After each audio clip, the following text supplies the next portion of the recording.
Hello students, आज का chapter है कारक और विभक्तियाँ। सबसे पहले है कारक। कारक किसे कहते हैं? क्रिया के साथ सीधा संबंध रखने वाले शब्दों को कारक कहते हैं, या क्रिया के साथ सीधा संबंध रखने वाले शब्दों को कारक कहते हैं, या हम कह सकते हैं कि क्रिया के साथ क्रिया का संपादन करने में, क्रिया के संपादन में सहायता करने वाले शब्दों को कारक कहते हैं। क्रिया किसे कहते हैं? किसी काम को करना या होना क्रिया कहलाता है। जब कोई भी क्रिया हम करते हैं तो उसको या तो कोई करेगा या जिसकी सहायता से करेगा तो उसे कारक कहेंगे। जैसे हमने सेंटेंस लिखा, मोहन पुस्तक पढ़ता है। अब क्रिया क्या है इसमें? मोहन पुस्तक पढ़ता है, तो क्रिया क्या है इसमें? पढ़ना, पढ़ता है। अब क्या पढ़ रहा है? पुस्तक। और कौन पढ़ रहा है? मोहन। तो मोहन भी इसमें करता है और पुस्तक भी इसमें करता है। आपने 5th में हिंदी में पढ़ा, 4th में पढ़ा कि कारक के 8 भेद होते हैं: कर्ता, कर, करण, संप्रदान, अपादान, संबंध, अधिकरण, संबोधन, ये सब कारक। तो इस सेंटेंस में हमने बोला मोहन पुस्तक पढ़ता है। अब मोहन काम को कर रहा है, तो काम को करने वाला तो कर्ता हो गया, ये भी कारक है। और क्या काम कर रहा है? पढ़ने का। किसको पढ़ रहा है? पुस्तक को। तो पुस्तक क्या है? कर्म कारक। क्लियर? तो क्रिया के संपादन में सीधा संबंध रखने वाले शब्दों को कारक कहते हैं, यानी काम को करने में जिसका भी संबंध है वो सारे शब्द कारक कहलाएंगे। क्लियर? जैसे मैं पढ़ती हूँ। अब पढ़ना क्या है? क्रिया। और कौन पढ़ रहा है? मैं। तो मैं जो शब्द है वो कारक है। इसकी संस्कृत बनाते हैं। मैं को संस्कृत में क्या कहते हैं? अहम। ये जो पठामी शब्द है ये हमारा धातु रूप के अकॉर्डिंग लगता है। लास्ट चैप्टर में धातु और क्रिया में संबंध जब मैंने आपको चैप्टर पढ़ाया था उसमें मैंने बताया कि जो अहम शब्द है वो उत्तम पुरुष का एक वचन है। तो इसमें जो क्रियापद लगेगा, धातु रूप लगेगा, वो भी उत्तम पुरुष का एक वचन का लगेगा, यानी पठामी। उत्तम पुरुष का एक वचन क्या होता है? पठामी। पठामी, पठावे, पठामे, ये उत्तम पुरुष के एक वचन, द्विवचन, बहुवचन। तो पठामी एक वचन है तो अहम के साथ आएगा पठामी। अब पठामी तो क्या है? यहाँ क्रिया। और अहम क्या है? कर्ता। ये कारक है, कर्ता कारक, अहम जो शब्द। राम खेलता है। अब खेल कौन रहा है? राम। तो राम शब्द क्या है? कारक। रामे क्रीडति। तो आपको ये पता लग गया कि कारक किसे कहते हैं? क्रिया को करने वाला, यानी क्रिया को करने वाला तो खाली कर्ता कहलाए, लेकिन क्रिया के साथ संबंध रखने वाले शब्द कारक कहलाते हैं, या क्रिया का संपादन में सीधा संबंध रखने वाले शब्दों को कारक कहते हैं। क्लियर? नेक्स्ट टॉपिक हमारा कारक के भेद। तो कारक के कितने भेद होते हैं? अभी मैंने बताया आपको कि कारक के 8 भेद होते हैं: कर्ता, कर्म, करण, संबोधन, संप्रदान, अपादान, संबंध, अधिकरण, संबोधन। ये आप पिक्चर कैसी भी बना सकते हो, वो आपके ऊपर डिपेंड करता है, कंपलसरी नहीं है, ऐसे ही करो। बस मेन है कारक के 8 भेद होते हैं, वो आपको लर्न होने चाहिए। नेक्स्ट है कारक व विभक्ति में संबंध।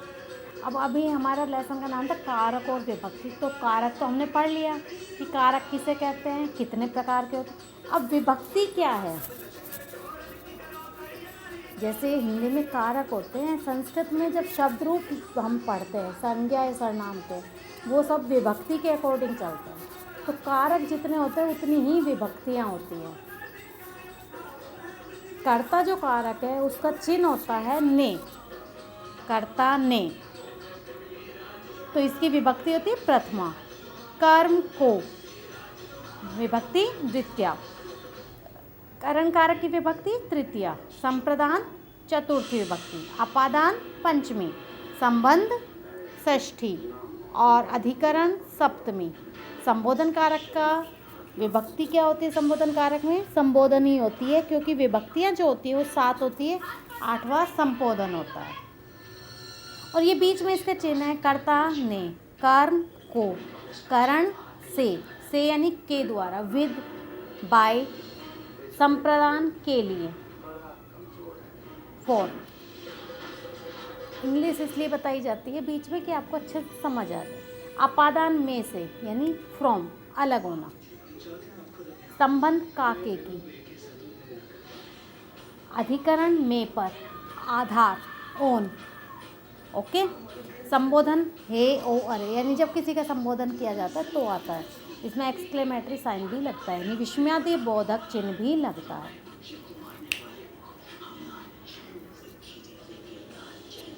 नेक्स्ट देखिए, ये हमने सारे कारक पढ़े। अब कर्ता कारक क्या होता है? कर्ता कारक प्रथमा विभक्ति, क्रिया के करने वाले शब्दों को कर्ता कहते हैं। क्रिया को करने वाला जो शब्द है वो कर्ता कहलाता है। जैसे हमने सेंटेंस अभी बताया था, राम पढ़ता है।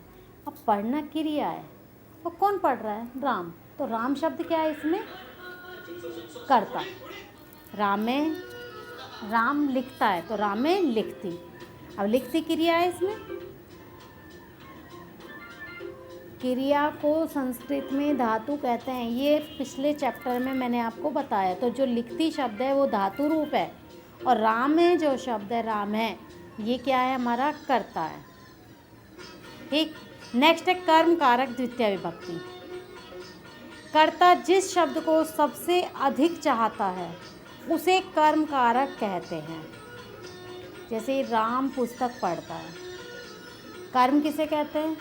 कर्ता जिस शब्द को सबसे अधिक चाहता है उसे कर्म कारक कहते हैं। राम पुस्तक पढ़ता है, तो राम क्या है? कर्ता, और पढ़ना क्या है? क्रिया। अब क्या पढ़ रहा है? राम पुस्तक। तो जो पुस्तक शब्द है वो हमारा कर्म कारक है। ये हमारी द्वितीय विभक्ति है।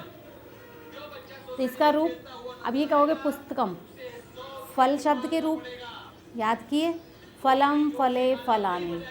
फिर द्वितीय विभक्ति में आता है फलम फले फलानी। तो पुस्तक एक वचन है तो इसमें आएगा पुस्तकम। ये हमारा कर्म कारक। नेक्स्ट नंबर 3, करण कारक तृतीय विभक्ति। करण कारक में कौन सी विभक्ति होती है? तृतीय विभक्ति। और इसका चिन्ह क्या होता है? से या के द्वारा। ठीक। जिस साधन की सहायता से कार्य संपन्न होता है उसे करण कारक कहते हैं। जिस साधन की सहायता से, जैसे राम ने रावण को बाण से मारा। राम ने रावण को बाण से मारा। अब मारना क्या है? क्रिया, मारा। किसने मारा? राम ने। तो राम क्या है? कर्ता। किसको मारा? रावण को। तो रावण क्या हुआ? कर्म कारक हुआ। और किसकी सहायता से मारा? कैसे मारा उसको? बाण से। तो बाण जो शब्द है वो क्या है? हमारा करण कारक है। यानी जिस साधन की सहायता से कार्य संपन्न होता है, पूरा होता है, वो करण कारक होता है। तो यहाँ बाण जो शब्द है वो तृतीय विभक्ति है। बालक गेंद से खेलता है।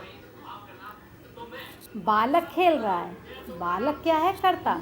खेलना क्या है? क्रिया। लेकिन खेल किससे रहा है? गेंद से। तो गेंद जो वर्ड है वो क्या है? हमारा करण कारक, यानी जिसकी सहायता से उसका खेलने का काम पूरा हो रहा है, तो गेंद।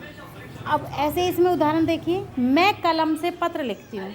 अब मैं शब्द क्या है इसमें? कर्ता। और लिखना क्या है? क्रिया। और क्या लिख रही हूँ? पत्र को। तो पत्र क्या हुआ? कर्म कारक।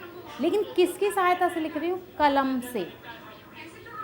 किससे लिख रहे हैं? कलम से। तो कलम जो शब्द है वो करण कारक है। ये तृतीय विभक्ति है। ये अहम कलमेन पत्रम लिखामी। क्लियर? नेक्स्ट देखिए, संप्रदान कारक चतुर्थी विभक्ति। जिसके लिए कोई कार्य किया जाए, यानी जिसके लिए कोई काम किया जाए, या जिसे कोई वस्तु दी जाए, उसे संप्रदान कारक कहते हैं। या तो किसी के लिए कोई काम करो या किसी को कोई चीज़ दो, वो संप्रदान कारक है। यानी जिसके लिए काम कर रहे हो वो संप्रदान है, तो करने वाला तो कर्ता हो गया, लेकिन जिसके लिए कर रहे हो वो संप्रदान है। या जिसको कोई चीज़ दे रहे हो, जो ले रहा है ना व्यक्ति, वो संप्रदान है। देने वाला कर्ता है, वो तो काम को कर रहा है, दे रहा है वो तो करता है। ठीक है, तो देखो जैसे मैं मोहन को पत्र लिखती हूँ। अब लिखना क्या है, क्रिया। मैं क्या है, कर्ता, और पत्र क्या है, कर्म कारक। अब किसके लिए लिख रही हूँ पत्र, मोहन के लिए। तो मोहन जो शब्द है वो संप्रदान कारक है, चतुर्थी विभक्ति है। अहम मोहनाय पत्रम लिखामी। शब्द रूप आपको याद करने होंगे बेटा, क्योंकि बिना शब्द रूप के नहीं पता लगेगा कि विभक्ति का कौन सा रूप कहाँ कैसे लगेगा। राम शब्द के रूप जो अकारांत के हैं वो ऐसे चलते हैं। प्रथमा विभक्ति में होते हैं रामे रामौ रामा, द्वितीय में होता है रामम रामौ रामान, तृतीय में होता है रामेण रामभ्याम रामई, फिर चतुर्थी विभक्ति आती है रामाय रामाभ्याम रामेभ्य।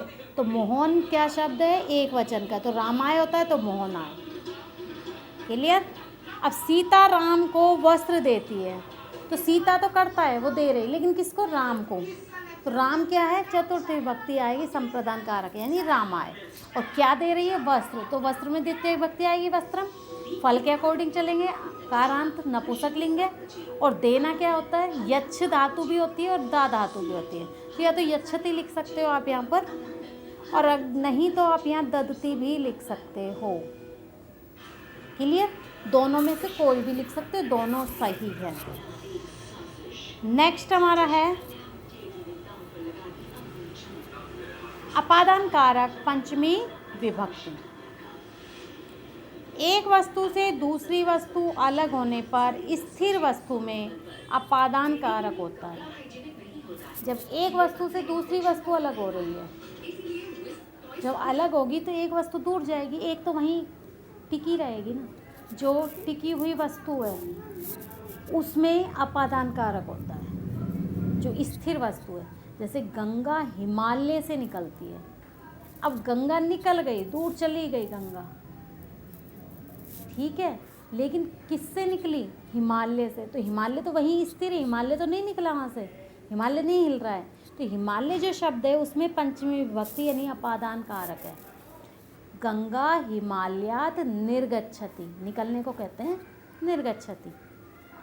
ऐसे पेड़ से पत्ता गिरता है, पेड़ से, पेड़ स्थिर है वहीं है, तो ये अपादान कारक है। वृक्षात, पत्ते को कहते हैं पत्रम, ये आपने नपुंसकलिंग शब्दों में पढ़ा था चैप्टर 3 में, रीडर में। गिरने को कहते हैं पत धातु, क्या कहते हैं, पत धातु, ठीक है। और पत का रूप होता है पतति, धातु रूप, क्योंकि वृक्ष जो पत्ता जो वर्ड है वो एक वचन में आता है, एक प्रथम पुरुष के, ठीक है। तो वृक्षात पत्रम पतति। नेक्स्ट 6 नंबर है हमारा संबंध कारक षष्ठी विभक्ति।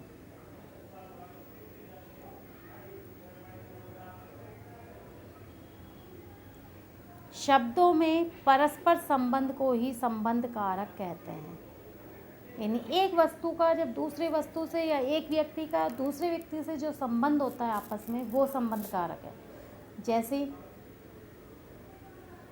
राम दशरथ का पुत्र था। अब राम किसका पुत्र था, दशरथ का। किससे संबंध है उसका, दशरथ से। तो दशरथ जो वर्ड है, दशरथ का, दशरथ वर्ड किसका है, संबंध कारक का, यानी षष्ठी विभक्ति। रामे दशरथस्य पुत्र आसीत, आसीत था भूतकाल में, अब नहीं था, तो आसीत, अस्ति नहीं आएगा। यह मेरी पुस्तक है। अब जो पुस्तक है उसका संबंध किससे, मुझसे, तो मेरी। तो मेरी जो शब्द है उसमें षष्ठी विभक्ति आएगी। मम आव्यो अस्माकम, मम एक वचन है तो इसमें आएगा मम। इदम मम पुस्तकम अस्ति, वह मेरा भाई है। स मम भ्राता अस्ति, सीता मेरी बहन है। सीता मम भगिनी अस्ति। क्लियर। नेक्स्ट हमारा है अधिकरण कारक सप्तमी विभक्ति। किसी वस्तु या क्रिया के आधार को अधिकरण कहते हैं। किसी वस्तु या क्रिया के आधार को, जब हम कोई काम करते हैं उसका कोई आधार हो, या कोई वस्तु जहाँ रखी हुई हो, या कोई व्यक्ति कहीं बैठा हो, वो जो चीज़ है वो आधार है। जैसे पक्षी पेड़ पर बैठा है, पक्षी पेड़ पर बैठा है, तो पक्षी तो कर्ता हो गया, खगेय। कहाँ बैठा है वो? पेड़ पर, तो वृक्ष है। सप्तमी विभक्ति के रूप होते हैं, क्या होते हैं?